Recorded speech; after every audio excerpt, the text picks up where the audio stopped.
Hello बच्चों, सबको नमस्कार। मैं हुमेश कुमार स्वागत करता हूं आज के इस वीडियो पर। आज मैं आप सबके लिए लेकर आया हूं मेल रिप्रोडक्टिव सिस्टम।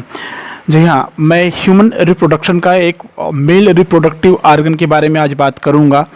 ठीक है, ये शुरू करने से पहले मैं आपको थोड़ा सा जानकारी देना चाहूँगा। जितने भी प्रकार के मैमल्स होते हैं ऑन दिस अर्थ, इस पूरी पृथ्वी में जितने भी प्रकार के मैमल्स हैं, मैमल्स का एक एग्जांपल हम लोग भी है। हम लोग खुद ही एक मैमल है, मनुष्य श्रेणी के जो लोग हैं। ठीक है, सब में एक विशिष्ट प्रकार के रिप्रोडक्टिव आर्गन बनता है जिसके माध्यम से रिप्रोडक्शन की क्रिया संपन्न होती है। ठीक है, अब सवाल ये उठता है कि जो रिप्रोडक्शन की क्रिया है उसके लिए हम क्या क्या अध्ययन करें, कैसे कैसे पढ़ाई करें, किस तरीके की तैयारी करें जिससे आपके state board, CBSE, NCERT, NEET सारे चीज़ें कवर हो जाए। तो उस बेस पे मैं ये टॉपिक आप के लिए जो लेकर आया हूँ, जिसमें मैंने प्रिपेयर किया है आपके लिए मेल रिप्रोडक्टिव सिस्टम। मैं बताना चाहूँगा आपको कि रिप्रोडक्शन की जो प्रक्रिया है उसके लिए बहुत सारी घटनाएं होती है, काफ़ी सारे इंसिडेंट्स होती है, जैसे gametogenesis, insemination, fertilisation, implantation, gestation, parturition. ये सारी प्रक्रिया प्रजनन के भाग हैं। ठीक है, अब मैं बात करता हूँ reproductive organ in human beings के बारे में। तो यहाँ पर स्पेसिफिक टाइप्स के रिप्रोडक्टिव आर्गन मिलते हैं। ठीक है, तो इन ह्यूमन बींग्स जितने भी प्रकार के रिप्रोडक्टिव मिलेंगे, उनके फंक्शंस के आधार पर उनको दो ग्रुप में डिवाइड किया जा सकता है। एक होता है प्राइमरी, दूसरा होता है सेकेंडरी। ठीक है, मैं प्राइमरी और सेकेंडरी की चर्चा फिर से करूँगा, अच्छा डिटेल में करूँगा आपसे। यहाँ पर सिर्फ नाम बता रहा हूँ कि प्राइमरी रिप्रोडक्टिव आर्गन और सेकेंडरी रिप्रोडक्टिव आर्गन में उसको बांटा गया है। ठीक है, तो मैं शुरू कर रहा हूँ यहाँ पर। First topic of human reproduction chapter से रिलेटेड है ये। यहाँ से काफ़ी सारे छोटे छोटे सवाल आपके लिए काफ़ी हेल्पफुल हो सकता है, इम्पोर्टेंस हो सकता है। तो मैं बता रहा हूँ आपको आज इस वीडियो में male reproductive system. Male reproductive system का जो स्टडी है, इस पर जो मैंने प्रिपरेशन किया है आपके लिए, उसके लिए मैंने कुछ टॉपिक्स निर्धारित किए हैं जिसके बेस पे मैं आज आपको एक्सप्लेन करूँगा। ठीक है, जैसे मैं ये टॉपिक क्लियर कर देता हूँ। मैं टॉपिक इस बेस पे क्लियर करूँगा आज। फर्स्ट टाइप में मैं बताऊँगा स्ट्रक्चर, संरचना बताऊँगा। स्ट्रक्चर है संरचना जो कि होगा प्राइमरी और सेकेंडरी के बेस पे मेल रिप्रोडक्टिव सिस्टम का स्ट्रक्चर। इसके बाद मैं बताऊंगा इसी में टेस्टिस का स्ट्रक्चर, इसमें हिस्टोलॉजी होगा, और लास्ट में थर्ड में मैं जाऊंगा हार्मोन्स पे।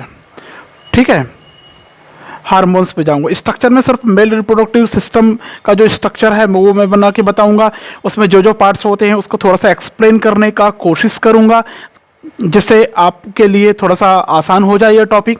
ठीक है, तो आइए शुरू करते हैं इस टॉपिक को। सबसे पहले हम जाते हैं स्ट्रक्चर में। स्ट्रक्चर की बात करें, अगर संरचना की बात करें, तो जो मेल रिप्रोडक्टिव आर्गन होता है ये दो भागों में बटा होता है। ठीक है, फर्स्ट पार्ट जो होता है इसका प्राइमरी रिप्रोडक्टिव आर्गन होता है, प्राइमरी रिप्रोडक्टिव आर्गन, और सेकेंड पार्ट जो होता है सेकेंडरी होता है, सेकेंडरी रिप्रोडक्टिव आर्गन होता है। प्राइमरी रिप्रोडक्टिव आर्गन में जो सबसे मुख्य मैंने कहा था कि इसकी चर्चा मैं करूंगा, तब यहाँ से शुरू कर रहा हूँ मैं। प्राइमरी रिप्रोडक्टिव आर्गन में उस अंग को लेते हैं जो प्रमुख कार्य संपन्न करेगा, अर्थात रिप्रोडक्शन का जो प्रक्रिया है वो तब तक क्लियर नहीं होगा या नहीं हो पाएगा जब तक उसमें गैमेट का फॉर्मेशन ना हो, या गैमेट का फॉर्मेशन ना हो, और दूसरे प्रकार के लिंग हार्मोन का स्रावण ना हो, या सेक्स हार्मोन्स का स्रावण सिक्रेशन ना हो। ठीक है, अर्थात प्राइमरी रिप्रोडक्टिव आर्गन में आप समझ गए होंगे कि मैं नाम लेना चाह रहा हूँ। इसमें अगर मेल है तो इसमें प्राइमरी रिप्रोडक्टिव आर्गन के रूप में होता है टेस्टिस। ठीक है, क्योंकि इसी के माध्यम से किसका फॉर्मेशन होता है, अभी मैंने कहा था गैमेट का फॉर्मेशन होता है और सेक्स हार्मोन्स का सिक्रेशन होता है, मैंने ऐसा कहा था। क्लियर है? जब हम लोग फीमेल पढ़ेंगे तो फीमेल में बताऊंगा ऐसी। ठीक वैसी जो सेकेंडरी रिप्रोडक्टिव आर्गन होता है, ये जो होते हैं इस अंग में न तो किसी भी प्रकार के हार्मोन्स का सिक्रेशन होता है, न गैमेट बनते हैं, बल्कि रिप्रोडक्शन की प्रक्रिया में अपना रोल अदा करते हैं, रोल प्ले करते हैं। ठीक है, तो इसमें कुछ नाम है जो सेकेंडरी रिप्रोडक्टिव ऑर्गन के रूप में आते हैं, जिसमें से कुछ इस प्रकार से है। मैं नाम नोट कर देता हूं आपके लिए। ठीक है, उससे पहले मैं बता दूं, टेस्टिस जो होता है वन पेयर होता है, इसको आप लोग यहीं से याद कर लीजिए, आपके लिए एक शॉर्टकट की के रूप में ये काम करेगा। टेस्टिस जो होगा वन पेयर होगा, राइट एंड देन लेफ्ट। ठीक है, वैसे ही सेकेंडरी रिप्रोडक्टिव ऑर्गन में हमको मिलता है एपिडिडाइमिस फर्स्ट, जिसको हम लोग हिंदी में कहते हैं अधिवृषण कहते हैं, एपिडिडाइमिस। ठीक है, ये भी दोनों साइड है, राइट और लेफ्ट दोनों है। एपिडिडाइमिस जो होता है ये भी राइट और लेफ्ट हो रहता है, मतलब संख्या में 2 हुआ। ठीक है, नेक्स्ट पॉइंट आता है, इसके बाद में आता है वास डिफरेंस। ठीक है, ये जो स्ट्रक्चर जो नाम मैं अभी लिख रहा हूं, इन सब का उपयोग होगा स्ट्रक्चर में। वास डिफरेंस,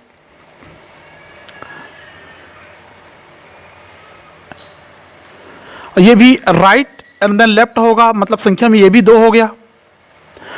ठीक है, थर्ड नंबर आता है इसमें जिसको बोलते हैं हम लोग सेमिनल वेसिकल, सेमिनल वेसिकल, ये भी राइट और लेफ्ट होगा। ठीक है, नेक्स्ट स्ट्रक्चर में अगर हम लोग जाएंगे तो ये मिलेगा हमको प्रोस्टेट ग्लैंड के रूप में, प्रोस्टेट ग्लैंड के रूप में। ये प्रोस्टेट ग्लैंड जो होगा ये भी राइट लेफ्ट होगा, प्रोस्टेट ग्लैंड भी राइट लेफ्ट होगा। ठीक है, दिखेगा ऐसी स्ट्रक्चर में, जब हम फ्रंट से देखते हैं तो राइट लेफ्ट में है ऐसा दिखता है, लेकिन होता एक ही है। ठीक है, लेकिन दिखेगा राइट लेफ्ट से। नेक्स्ट में अगर आप लोग जाएंगे, नेक्स्ट स्ट्रक्चर में आप लोग जाएंगे तो इसमें आता है प्रोस्टेट ग्लैंड के बाद में कॉर्पस ग्लैंड, जो कि प्रमुख ग्लैंड के भांति काम करता है मेल रिप्रोडक्टिव ऑर्गन में। ये भी राइट लेफ्ट होगा, क्लियर है। और नेक्स्ट स्ट्रक्चर जो मिलेगा आपको लास्ट में वो रहेगा पेनिस का। ठीक है, पेनिस जो कि संख्या में 1 ही रहेगा। ठीक है, तो आइए शुरू करते हैं इसके आधार पर स्ट्रक्चर। तो स्ट्रक्चर कुछ इस प्रकार से बनता है इसका। जब भी हम किसी मेल रिप्रोडक्टिव ऑर्गन की चर्चा करते हैं तो उसकी शुरुआत हमेशा टेस्टिस से होती है। कहाँ से होती है? टेस्टिस के स्क्रोटम से होती है, याद रखना, क्योंकि प्राइमरी है। ठीक है, तो मैं यहाँ पर जो स्ट्रक्चर पहले बना रहा हूँ वो मेल रिप्रोडक्टिव ऑर्गन के स्ट्रक्चर है। तो ध्यान से देखेंगे आप लोग मेल रिप्रोडक्टिव ऑर्गन का स्ट्रक्चर। तो देखिए, reproductive organ of male structure मैं बना के बता रहा हूँ, आप लोग भी इसकी बार बार प्रैक्टिस कर लीजिएगा, ताकि जब एग्ज़ाम में आए, अगर आ जाए तो आपको बनाना है।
थोड़ा समय लग सकता है डायग्राम बनाने में, थोड़ा ज़्यादा कठिन नहीं है, बल्कि टाइम टेकिंग डायग्राम है। तो देखिए, जब भी हम लोग इसकी शुरुआत करते हैं तो शुरुआत के लिए मैं आपको पहले भी कहा था कि इसकी शुरुआत हम लोग कहाँ से करेंगे, टेस्टिस से करते हैं बोला था। तो मैं पहले टेस्टिस बना रहा हूँ, ये रहा आपका टेस्टिस। ठीक है, इस प्रकार की इसमें एक नलिका निकलती है टेस्टिस से, सबका एक्सप्लेन करूँगा मैं, थोड़ा सा धैर्य रखेंगे आप लोग।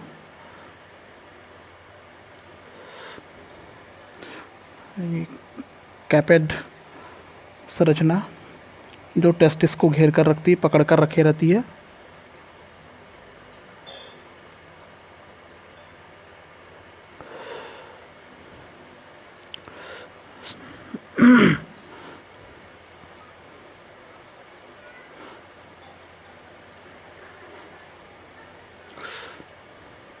इस प्रकार की संरचना, यहाँ पर एक सेमिनल वेसिकल होगा,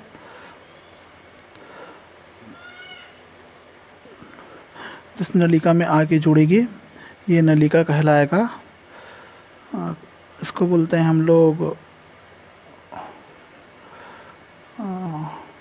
आप लोग जानते होंगे इसको बोलते हैं यूरिनरी ब्लैडर बोलते हैं। आप लोग यूरिनरी ब्लैडर सुने होंगे और पढ़े भी होंगे। आपको इस चैप्टर में भी मैं बताऊंगा कि यूरिनरी ब्लैडर होता क्या है, यहाँ पर भी आपको बताऊंगा मैं, ठीक है।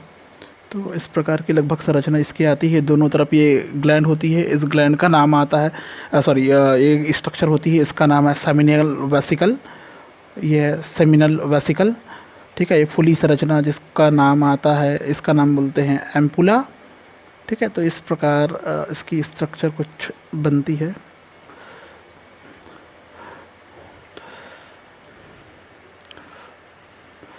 ये हो गया यूरिनरी ब्लैडर से निकला हुआ यूरेटर, और बाहर निकल जाएगी यूरेटर, मतलब पूरे छन्ने के बाद में जहाँ से आता है वो वाला नली है ये।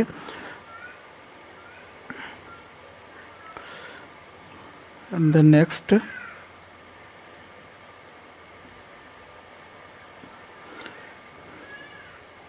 थोड़ा समय लग रहा है, समय थोड़ा लग सकता है इसमें। आप लोग जब बनाएंगे तो प्रैक्टिस ज़रूर करिएगा। ये रहा आपका डायग्राम।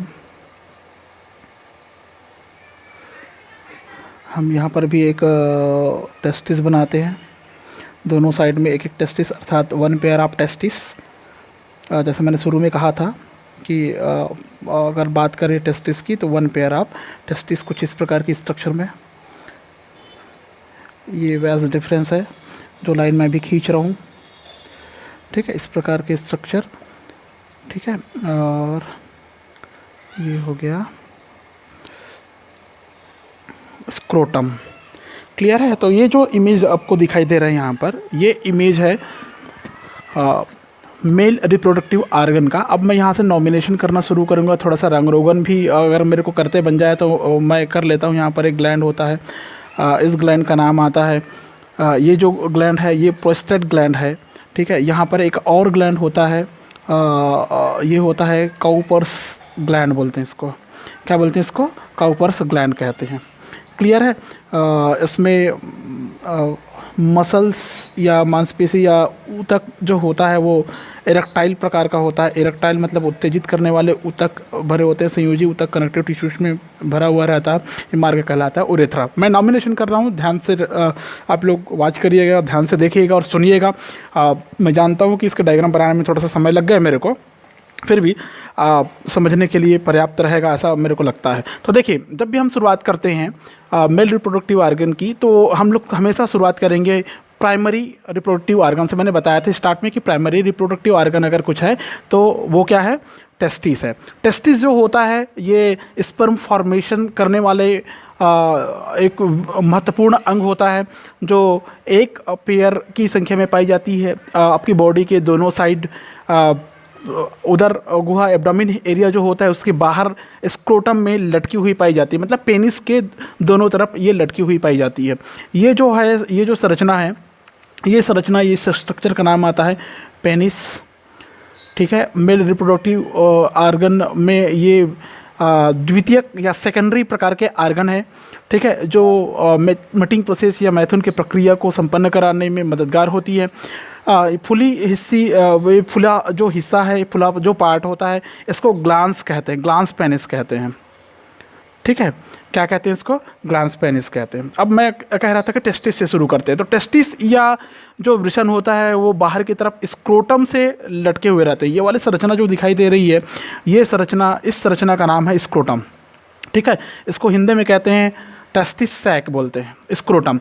स्क्रोटम के अंदर टेस्टिस फिक्स्ड रहता है और जिस संरचना से जुड़ा हुआ रहता है, मतलब जिस लचीले जो टेस्टिस होता है उसका जो पिछला हिस्सा है वो एक तंतु के ग्रुप के द्वारा, एक फाइब्रिलर ग्रुप के द्वारा स्क्रोटम से जुड़ा हुआ रहता है और उस संरचना का नाम जिससे जुड़ा रहता है ये गुबर्नेकुलम कहलाता है। यहाँ पर ऐसा इस प्रकार की संरचना में रहता है, इसका नाम आता है गुबर्नाकुलम। ठीक है, ये स्ट्रक्चर है गुबर्नेकुलम। उसके बाद अब देखिए ये जो मेन इस टेस्टिस की जो स्ट्रक्चर है दोनों तरफ आपको दिखाई दे रही होगी, मैं एक साइड का नॉमिनेशन करने जा रहा हूँ।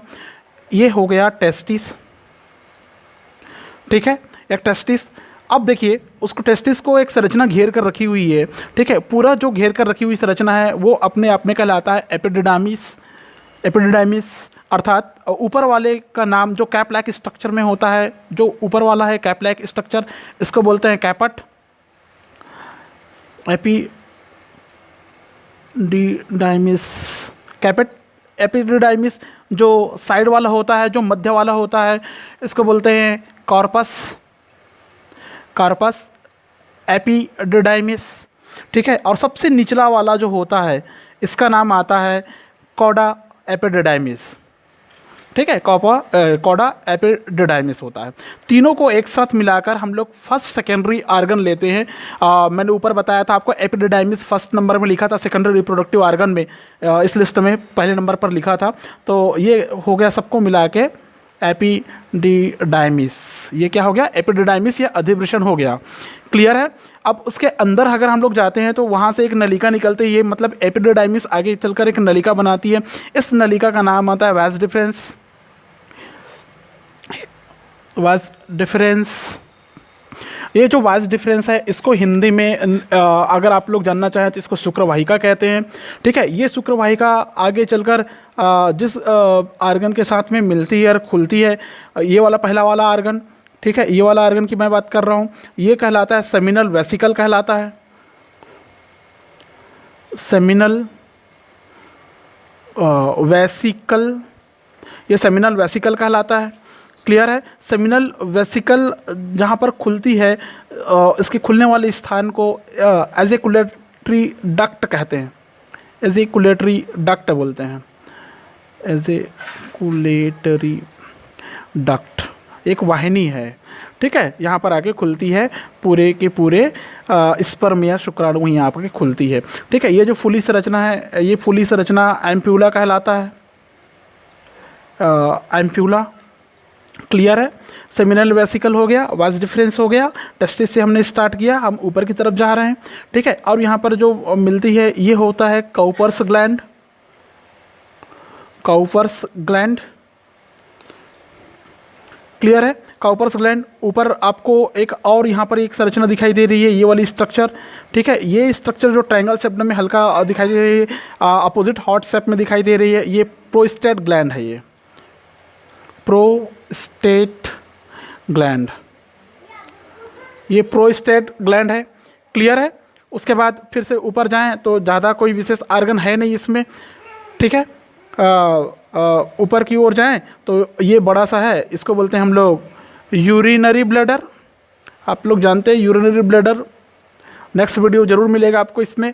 यूरिनरी ब्लैडर है और ये जो नलिका है इसका यूरेटर है, मूत्रवाहिनी बोलते हैं जिसको, यूरेटर है। क्लियर है? आप यहाँ से स्ट्रक्चर समझ रहे होंगे। और ये जो पेनिस होता है, पेनिस में जो मांसपेशी का समूह जो भरा हुआ रहता है, इरेक्टाइल टिश्यू उसमें भरा हुआ रहता है, ठीक है। कौन से टिश्यू भरा हुआ रहता है इसमें? Erectile tissue. मैं इसको लिख देता हूँ इधर, यहाँ पर इरेक्टाइल टिश्यू यहीं पर भरा हुआ रहता है, मिक्सअप रहता है, ठीक है। एग्ज़ाम में ये पूछा जाता है, कभी कभी एग्ज़ाम में पूछ दिया जाता है। मुझे याद है नीट के एग्ज़ाम में ये पूछा गया था कि उस संरचना का नाम बताइए जिसमें टेस्टिस या वृषण स्क्रोटम से जुड़ा हुआ रहता है, गुबर्नेकुलम कहते हैं। ये पूछा गया है एग्ज़ाम में। क्लियर है?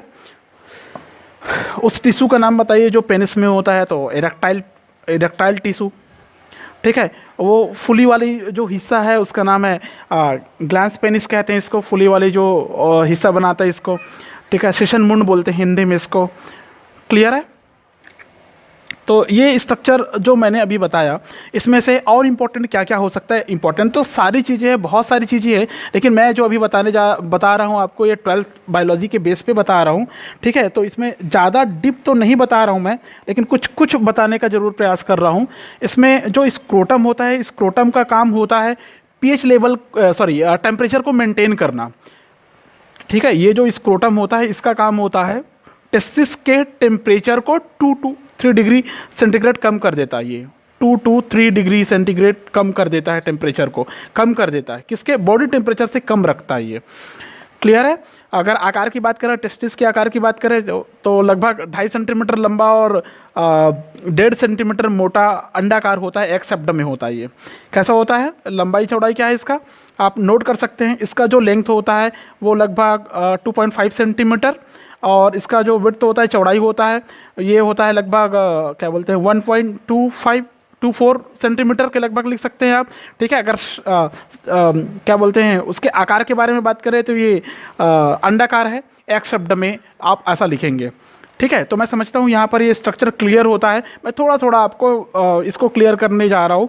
जैसे मैंने आपको बताया था, सबसे पहले एपिडेर्मिस आता है। एपिडेर्मिस के बारे में मैंने बताया आपको कि 3 भागों में बटा होता है। ऊपर का कैपट एपिडेर्मिस कहलाता है, नीचे का कॉर्पस, और सब सेंटर का जो आधारी पश्च साइड में होगा, और सबसे नीचे का जो कहलाएगा कौड़ा एपिडेर्मिस कहलाएगा, क्लियर है। उसके बाद में एपिडेर्मिस के बाद में आता है जो इसको कवर करके रखता है, उसके बाद में आता है वास डिफरेंस। वास डिफरेंस ये लगभग 30 सेंटीमीटर लंबी नली होती है, ठीक है। 30 सेंटीमीटर के लगभग लंबी नली होती है, जो कि एपिडेर्मिस से शुरू होती है और पूरे बॉडी में होते हुए उदर गुहा में आ जाती है, जहाँ पर यूरेटर खुलता है ना, शुक्राशय खुलती है, वहीं उसी जगह पर आ जाती है, वहीं पर आ जाती है, ठीक है। ये अर्थात ये यूरेटर है और शुक्राशय में आके खुलती है, ठीक है। शुक्राशय मतलब होता है सेमिनल वेसिकल में आके खुलती है, क्लियर है। यहाँ पर आके खुल रही है। अब नेक्स्ट पॉइंट में आते हैं, ठीक है। अच्छा, नाम लिख देता हूँ मैं। सबसे पहला मैंने कहा स्क्रोटम के बारे में बात किया, दूसरे नंबर में मैंने एपिडेर्मिस के बारे में बात किया, तीसरे नंबर में मैंने वास डिफरेंस के बारे में बात किया, चौथे नंबर में आया अभी मैं सेमिनल वेसिकल के बारे में बात कर रहा हूँ। सेमिनल वेसिकल जो होता है, ये सेमिनल वेसिकल का जो कि मांसपेशी संरचना से बनी हुई होती है, लगभग 4 to 4 सेंटीमीटर, मतलब लगभग 4.4 सेंटीमीटर इसकी लंबाई होती है, 4.4 से em, ठीक है, सेंटीमीटर के लगभग इसकी लंबाई होती है। बैक के समान इसका संरचना होता है। प्रोस्टेट ग्लैंड के ऊपर प्लेस्ड रहती है, प्रोस्टेट ग्लैंड के ठीक ऊपर स्थित रहती है, ठीक है। इसकी जो आंतरिक जो दीवार होगी, वाल होगी, उसमें एक प्रकार का स्टिकी मटेरियल बनेगा, जिसका काम होगा बनने वाले नए स्पर्मों को न्यूट्रिशन प्रदान करना। न्यूट्रिशन मतलब पोषण प्रदान करना, ठीक है। उस द्रव में जो होता है वो विभिन्न प्रकार के एमिनो एसिड, शुगर्स और विटामिन्स पाया जाता है, जो कि स्पर्म को पोषण देने का काम करता है, ठीक है, इत्यादि। उसके बाद में उसका अंतिम हिस्सा जो कहलाता है, जहाँ से एक मुख्य नली में आके खुलेगी और यूरेथ्रा से होकर शरीर से बाहर निकलने वाला जो मार्ग होगा, ये जो संरचना है, मैंने इसका नाम नहीं बताया था, आपको बता देता हूँ। इसको बोलते हैं यूरिनोजेनिटल अपर्चर, अर्थात मूत्रवाहिनी कहते हैं इसको, ठीक है ना। क्या बोलते हैं इसको? मूत्रवाहिनी कहेंगे। यहाँ से स्पर्म बाहर निकलता है, या यूरिन यहाँ से बाहर निकलने वाला एक आर्गन है, मुख्य आर्गन है, ठीक है। तो मैं अभी बात कर रहा था, जो सेमिनल वेसिकल है वो कहाँ पर खुल रहा है? एक वाहिनी में खुल रही है, जिसको हम लोग कहते हैं, छोटी सी नली बनाती हैं, और इसका नाम है एसिकुलेटरी डक्ट बोलते हैं इसको, ठीक है। प्रोस्टेट ग्रंथि से होते हुए, प्रोस्टेट ग्लैंड से होते हुए सीधे सीधे यूरेथ्रा में खुलते हैं। ये वाला जो मार्ग है ये यूरेथ्रा कहलाता है, ठीक है। तो इसका भी नामकरण कर देते हैं। ये वाला मार्ग इधर लिख देता हूँ मैं, यूरेथ्रा, ठीक है। ये यूरेथ्रा कहलाता है, यहाँ पर इस मार्ग में आ जाती है, ठीक है। उसके बाद नेक्स्ट आता है यूरेथ्रा। यूरेथ्रा में आ गई। यूरेथ्रा में आने के बाद चूँकि ये मस्कुलर लेयर होता है, ठीक है, इसका काम होता है जो यूरिनरी ब्लैडर होता है वहाँ से यूरिन को बाहर निकालना, और इस रास्ते में अगर क्या बोलते हैं एजुकुलेशन के बाद में या वीर्य स्खलन के बाद में शुक्राणु जब बाहर निकलता है, तो इसी मार्ग से होता हुआ, यूरेथ्रा से होता हुआ योनि मार्ग में छोड़ दी जाती है। ठीक है, मतलब ये वीर स्खलन करने वाला मार्ग है। क्लियर है। उसके बाद में आखिरी तरफ अगर हम लोग जाएंगे तो आपको मिलता है पेनिस। पेनिस ये जो मेल रिप्रोडक्टिव आर्गन है, इसका बाह्य रिप्रोडक्टिव आर्गन होता है, आउटर रिप्रोडक्टिव आर्गन होता है। ये स्पंजी टिश्यूज़ की बनी हुई होती है, स्पंजी नेचर के टिश्यू से बनी हुई रहती है। ठीक है, काफ़ी सेंसिटिव प्रकृति की होती है। आखिर में फूला भाग मैंने बताया, इसको ग्लैंस पेनिस कहते हैं, ऐसे बताया था। सेशन मुंड कहते हैं इसको, बोला था मैंने। ठीक है, इसका काम है, इस भाग का काम है, ग्लैंस का काम है स्टिमुलेट होकर मैथुन या मीटिंग की इच्छा उत्पन्न करना, प्रजनन की इच्छा पैदा करना। ठीक है, इसका काम जो होता है वो मेरुरज्जु को ले जाकर देता है उद्दीपन को, स्टिमुलेशन को। ठीक है, और प्रजनन के लिए तैयार करने वाला एक अंग है, प्रजनन के लिए तैयार होने वाला एक अंग है। क्लियर है। उसके बाद में आता है, यहाँ पर मैंने कुछ ग्लैंड्स के नाम बताए थे, प्रोस्टेट ग्लैंड और कॉपर्स ग्लैंड। फोर्थ के बाद में सेमिनल वेसिकल के बाद में प्रोस्टेट ग्लैंड और कॉपर्स ग्लैंड। तो ऐसा नाम दे देता हूँ मैं, इसको फिफ्थ दे देता हूँ, इसको सिक्स दे देता हूँ। प्रोस्टेट ग्लैंड और कॉपर्स ग्लैंड एक ऐसी है, ऐसी ग्रंथि है जो दोनों की दोनों यूरेथ्रा में खुलती है, इस मार्ग में खुलती है। क्लियर है। कहाँ पर खुलती है? यूरेथ्रा में खुलती है। और इस मार्ग की विशेषता ये है कि मतलब ये ग्रंथि की विशेषता ये है, कॉपर्स ग्रंथि की विशेषता ये है कि वहाँ पर एक पतले दूध के समान एक द्रव का स्रावण करती है, जो टोटल जो स्पर्म होता है, शुक्राणु वीर्य होता है, उसका 15 to 30% पार्ट बनाता है। ये 15 से 30% भाग बनाता है। क्लियर है। और एक जो स्पर्म होता है उसको यहाँ पर आराम से फ्रीली स्विम करने के लिए, तैरने के लिए एक एटमॉस्फेयर प्रदान करती है। विशिष्ट गंध जो आता है, स्मेल आता है, वो इसी की वजह से आता है। ठीक है। और प्रोस्टेट ग्लैंड जो होता है, ये हो गया कॉपर्स ग्लैंड के बारे में। अब आता है प्रोस्टेट जो ग्लैंड होता है, ये भी यूरेथ्रा के दोनों तरफ है, मटर के दाने के आकार के हैं। इसका जो काम है वो क्षारीय द्रव स्रावित करना होता है। क्षारीय मतलब आप जानते हैं क्षारीय पीएच मान 7 से ज़्यादा हो। ठीक है, थोड़ा ज़्यादा हो, ज़्यादा भी नहीं होना चाहिए। तो इसका काम है, ये कई माइक्रोट्यूब्यूल्स या सूक्ष्म नलिकाओं के द्वारा यूरेथ्रा में एक प्रकार के केमिकल मतलब द्रव को स्रावित करती है, क्षारीय द्रव को स्रावित करती है, जिसका काम होता है जो स्पर्म होता है उसके गाढ़ेपन को कम करना। ठीक है। और जो यूरेथ्रा होता है उसको बैक्टीरिया लेस करना, मतलब उसको स्टरलाइज करने का कार्य करती है ये प्रोस्टेट ग्लैंड से निकली हुई क्षारीय द्रव।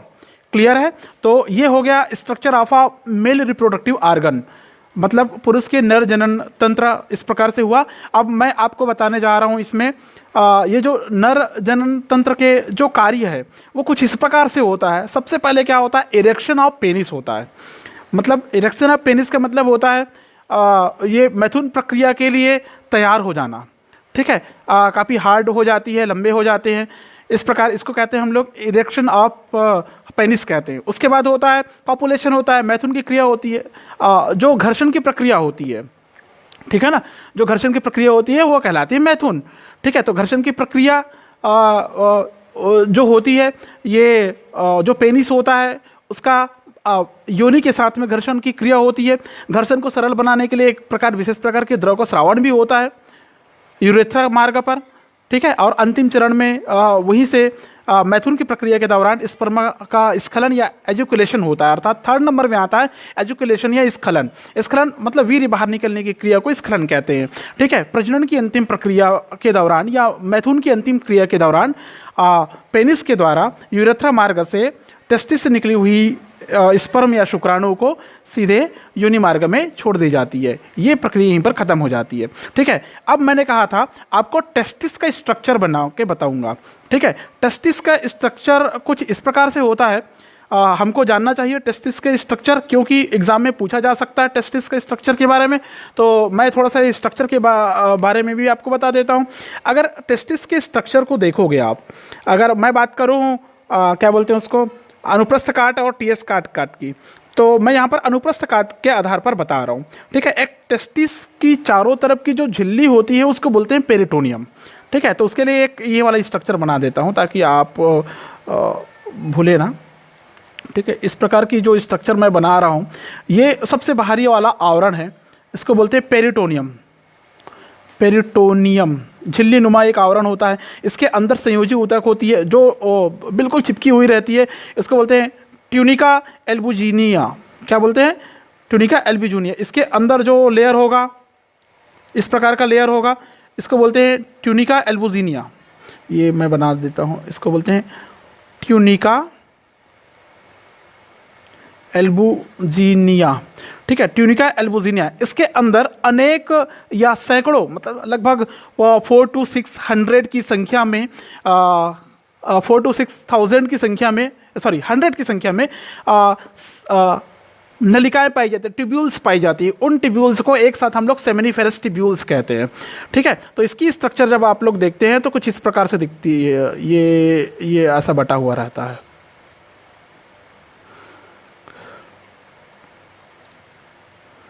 ठीक है, ये इस प्रकार से ऐसा बटा हुआ आपको मिलेगा स्ट्रक्चर में।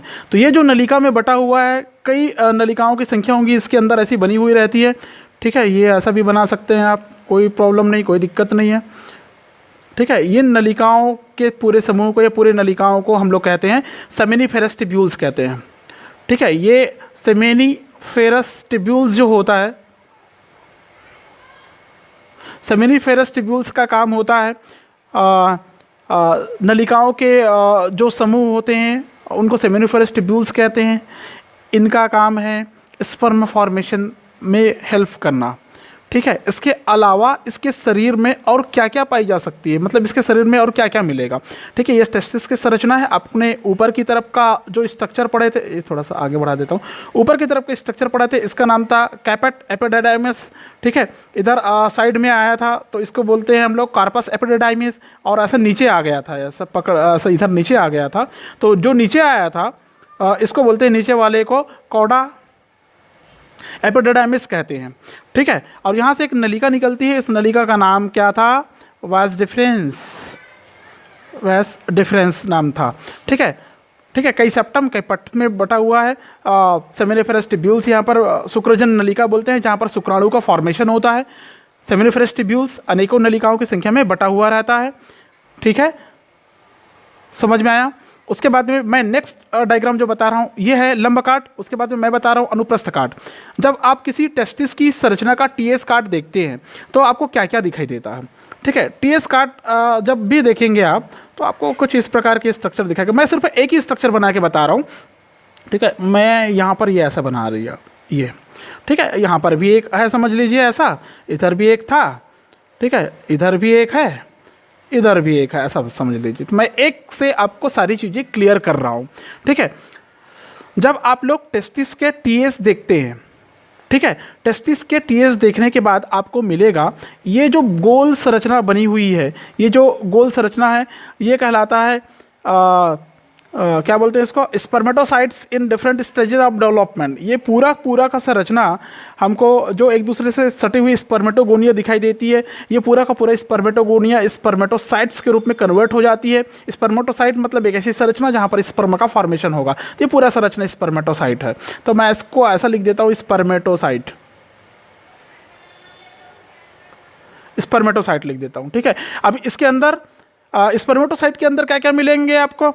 काफ़ी सारी स्ट्रक्चर मिलेंगे। जैसे स्पर्मेटोसाइट के अंदर एक ऐसी संरचना जो आधार की तरफ परिधि की तरफ जो जर्मिनल लेयर से बनी हुई रहती है, जर्मिनल एपिथेलियम से बनी हुई रहती है, बीच बीच में फूली हुई रहती है, बड़ी कोशिकाएं दिखाई देती है, सर्टोली सेल्स कहलाती है। वो सर्टोली सेल्स जो पाया जाता है किस में पाया जाएगा, किसके अंदर पाया जाएगा?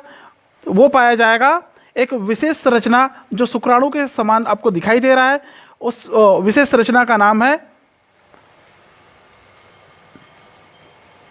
स्पर्मेटोसाइट विद डिफरेंट स्टेजेस, आपको इसके अंदर दिखाई देगा।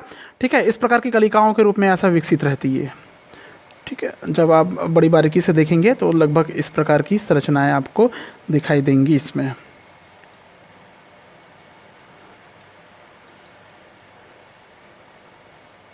ठीक है, तो ये जो संरचना बनती है इसमें काफ़ी छोटी छोटी कोशिकाओं के ऐसे समूह दिखाई देंगे, चारों तरफ ऐसा मिलेगा आपको, विथ न्यूक्लियस मिलेंगे आपको। ठीक है, इन संरचनाओं को एक साथ मैं यहाँ पर नाम बता देता हूँ आपको। इन सबको कहते हैं, अभी थोड़ी देर पहले उस स्ट्रक्चर में हमने शो किया था, उसको बोलते हैं सेमिनिफेरस ट्यूब्यूल्स। सब में एक एक न्यूक्लियस मिलेगा आपको। क्लियर है? ये ऐसा बनाने में थोड़ा सा समय लगता है तो मैं इसको शॉर्टकट कर रहा हूँ। ये कहलाता है सेमिनिफेरस ट्यूब्यूल्स। कई असंख्य नलिकाएं होती है, 600 से 700 की संख्या में, ऐसा कह सकते हैं आप लोग। ठीक है, ये जो मुख्य संरचना दिखाई दे रही है आपको, इसमें एक उभरी हुई मोटी कोशिका दिखाई देती है, बड़ी सी कोशिका दिखाई देती है, विथ न्यूक्लियस दिखाई देती है। इसको बोलते हैं सर्टोली सेल कहते हैं, सर्टोली सेल कहते हैं। ठीक है, जिन जिन जगहों पर सेमिनिफेरस ट्यूब्यूल्स नहीं होता, उनके बीच बीच में जो खाली स्थान होता है, उन खाली स्थान को, खाली स्पेस को इंटरस्टिशियल सेल कहते हैं। मतलब जैसे ये वाला स्ट्रक्चर, ये वाला जो संरचना यहाँ पर आपको दिखाई दे रहा है, ये ऐसा मैं कर देता हूँ, इस प्रकार की स्ट्रक्चर। तो ये खाली जो संरचना, जहाँ पर कोई संरचना नहीं दिखाई दे रही है, इसको बोलते हैं इंटरस्टिशियल सेल, अर्थात लीडिंग सेल भी कहते हैं इसको। ठीक है, लीडिंग सेल, लीडिंग सेल जो होता है, इसका काम होता है पोषण प्रदान करना। ठीक है, हार्मोन्स का स्रावण करना, सेक्सुअल जो सेकेंडरी सेक्सुअल कैरेक्टर है उसको प्रेरित करना, इसका काम होता है। ठीक है, जो सेमिनिफेरस ट्यूब्यूल्स होती है वो दो प्रकार के स्तर से मिलकर बना होता है। उसके बाहरी स्तर को हम लोग कहते हैं मेम्ब्रेना प्रोपिया कहते हैं। सेमिनिफेरस ट्यूब्यूल्स की बाहरी स्तर को मेम्ब्रेना प्रोपिया कहते हैं। अंदर की तरफ जो लेयर होती है वो यूनिसेलुलर लेयर होती है, जिसको जर्मिनेटिव एपिथेलियम कहते हैं। ठीक है, बीच बीच में कुछ फुली कोशिकाएं, मैंने अभी नाम बताया आपको, सर्टोली सेल कहते हैं। ठीक है, ये जो सर्टोली सेल वाली कोशिकाएं हैं, ये आधार या नलिका की परिधि की ओर चौड़ी होती है, देखो चौड़ी है, और जो केंद्र है उस ओर गुहा की ओर पतली और धसी हुई रहती है। ठीक है, ये विकसित होकर जो स्पर्म, नई बनने वाली स्पर्म है, उसको पोषण प्रदान करते रहती है। तो जो सर्टोली सेल है, यहीं पर ऐसे धसे हुए आपको स्पर्म दिखाई देगा। अगर अल्ट्रा स्ट्रक्चर आप लोग देखते हैं, सर्टोली सेल के पास में ऐसे धसे हुए क्या दिखाई देगा, स्पर्म दिखाई देगा। ठीक है, जब ये स्पर्म पूरी तरह से मैच्योर हो जाते हैं, ऐसा इस प्रकार से सभी में ऐसा ये स्पर्म है। ठीक है, ये जो स्पर्म है, ये जब पूरी तरह से मैच्योर हो जाता है तो ये पूरे प्रवेश कर जाता है इन जगहों पर। कहाँ पर? सेंटर में आ जाता है, इस प्रकार से यहाँ पर आ जाता है। ठीक है, इस जगह पर आने के बाद, ये जो सेंटर में आता है, इस सेल्स के सेंटर में आने के बाद वास डिफरेंस के द्वारा सीधे चला जाता है यूरेथ्रा मार्ग की ओर। ठीक है, तो इसको नाम देते हैं हम लोग मैच्योर स्पर्म, मैच्योर स्पर्म कहेंगे इसको। ठीक है, यहाँ पर जो लूट टिश्यू ऐसा बना होगा, इस प्रकार का, इसको हम लोग बोलते हैं कनेक्टिव टिश्यू बोलते हैं इसको। क्या बोलते हैं? कनेक्टिव टिश्यू बोलते हैं। क्लियर है? तो इस प्रकार की स्ट्रक्चर, इस प्रकार की संरचना इसमें आपको दिखाई देगा। इंटरस्टिशियल सेल की संरचना को आप ऐसे बना सकते हैं, इंटरस्टिशियल सेल्स जिसमें किसी भी प्रकार की कोई कार्य नहीं होती, अंतरकोशिकीय अवकाश होता है, छोटे बड़े समूह, वाहिकाएं, तंत्रिका कोशिकाओं के छोटे छोटे समूह पाया जाएगा, उसको इंटरस्टिशियल सेल्स कहते हैं। लीडिंग सेल इसी का नाम है। ठीक है, उसके बाद मैंने बताया कनेक्टिव टिश्यू होता है उसमें। कनेक्टिव टिश्यू के साथ साथ ये कनेक्टिव टिश्यू और कुछ और मिलेगा, जिसको कहेंगे ब्लड कैपिलरीज कहेंगे इसको, ब्लड कैपिलरीज, रक्त केशिकाएं कहेंगे। ये इस प्रकार से ऐसे फैली हुई आपको मिलती है या पाई जाती है। क्लियर है? उसके बाद मैंने कहा था लास्ट में मैं हार्मोन्स के बारे में भी चर्चा करूंगा, इस पॉइंट से रिलेटेड है, काफ़ी इंपॉर्टेंस रखता है हार्मोन्स, इसीलिए। ठीक है, तो जो मेल होते हैं, पुरुष होते हैं, उनमें कुछ प्रमुख हार्मोन्स का स्रावण होता है, और उस हार्मोन्स का नाम कुछ इस प्रकार से आता है। फर्स्ट हार्मोन्स का मैं नाम बता रहा हूँ आपको, टेस्टोस्टेरोन। ठीक है, हार्मोन्स के बारे में मैं बात कर रहा हूँ। हार्मोन्स के बारे में अगर मैं बात करूँ तो पहला आता है टेस्टोस्टेरोन। टेस्टोस्टेरोन, ठीक है, ये जो टेस्टोस्टेरोन हार्मोन है, ये टेस्टोस्टेरोन हार्मोन्स जो टेस्टिस होता है उसके लीडिंग सेल के द्वारा स्रावित की जाती है। किसके द्वारा? टेस्टिस के लीडिंग सेल के द्वारा। ये एग्जाम में पूछा जाता है, कई बार पूछा गया है। ठीक है, और ये हार्मोन सेक्सुअल जो रिप्रोडक्टिव आर्गन होता है, सेकेंडरी जो ग्लैंड्स होते हैं, उसके रखरखाव, उसकी मरम्मत, उनके ग्रोथ, उनके फंक्शंस पर कंट्रोल करने वाला होता है। जैसे जो शुक्राशय होता है, शुक्राशय मतलब सेमिनल वेसिकल होता है, प्रोस्टेट ग्लैंड होता है, काउपस ग्लैंड होता है, इन सब का कंट्रोल रखता है टेस्टोस्टेरोन। ठीक है, तो मैं इसको नाम देता हूँ अपनी तरफ से मास्टर हार्मोन्स। ठीक है, आप इस टाइप्स के शब्दों का प्रयोग करके इसको याद रख सकते हैं, आपके लिए आसान हो सकता है। ठीक है, नेक्स्ट हार्मोन्स की बात करूं तो मैं इसका नाम आता है follicle stimulating hormone. Follicle stimulating hormone, ये जो हार्मोन होता है लीडिंग सेल्स के द्वारा, लीडिंग सेल्स की और जो सेमिनल वेसिकल होता है उसकी ग्रोथ, उसके रखरखाव, उसके मरम्मत, उसके फंक्शंस पर कंट्रोल करके रखता है फॉलिकल स्टिमुलेटिंग हार्मोन्स। इसका भी स्रावन टेस्टिस से ही होता है। ठीक है, नेक्स्ट थर्ड की अगर मैं बात करूं तो ये होता है ल्यूटिनाइजिंग हार्मोन। ल्यूटिनाइजिंग हार्मोन ये महत्वपूर्ण हार्मोन है जो कि पिट्यूटरी ग्लैंड के अग्रपाली से स्रावित होता है, एंड रियर लोब, ठीक है, के द्वारा स्रावित किया जाता है। और इसका काम होता है इंटरस्टिशियल सेल्स को उत्तेजित करना। इसका काम क्या होता है? इंटरस्टिशियल सेल्स को उत्तेजित करना। तो स्टिमुलेट इंटरस्टिशियल सेल स्टिमुलेशन, ऐसा लिख देता हूँ आपकी जानकारी के लिए। ठीक है, नेक्स्ट अगर हार्मोन्स की मैं बात करूँ तो इसमें और कुछ हार्मोन्स मिलते हैं, जैसे आता है हाइपोथैलेमिक गोनाडोट्रोपिन। ठीक है, हाइपोथैलेमिक गोनाडोट्रोपिन, इसका काम होता है एफएसएच और एलएच पर नियंत्रण रखना। एफएसएच व एलएच पर नियंत्रण रखना। ल्यूटिनाइजिंग हार्मोन और फॉलिकल स्टिमुलेटिंग हार्मोन पर यह कंट्रोल करके रखता है हाइपोथैलेमिक गोनाडोट्रोपिन। ठीक है, और नेक्स्ट की अगर हम लोग बात करें तो इसमें आता है एक विशेष प्रकार का प्रोटीन इसमें बनते हैं, और वो कहलाता है androgen binding protein. Androgen binding protein, ABP, androgen binding protein और इनहिबिन प्रोटीन। ये था एंड्रोजन बाइंडिंग प्रोटीन और यह इनहिबिन प्रोटीन। ठीक है, ये दोनों जो प्रोटीन होता है सेमिनिफेरस ट्यूब्यूल्स की सर्टोली सेल्स के द्वारा स्रावित किया जाता है। किसके द्वारा स्रावित किया जाता है? ये सेमिनिफेरस ट्यूब्यूल्स की सर्टोली सेल्स के द्वारा। तो मैं शॉर्टकट लिखता हूँ सर्टोली सेल्स के द्वारा। Sertoli cells, by Sertoli sales.